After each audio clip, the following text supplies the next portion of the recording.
I'm Brandt, Tucson, Arizona, and this is my scooter check.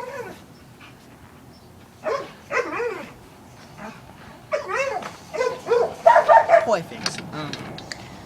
Start off, stock handle grips. Can't afford good ones yet.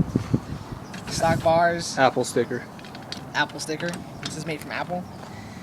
But seriously, it's a Razor Ultra Pro Low. 2012 edition. I love it. It's actually really solid. See? And the only thing new on it is the red clamp. Has like the Razor symbol on it. And, you know, I had to put a washer in it because it started sticking and stuff. Then the Ultra Pro Low deck with a stock brake.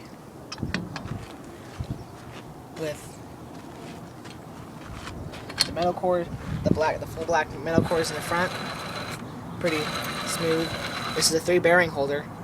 This is 3 bearing holder. And then in the back, I have the black and silver metal core. That's what she said.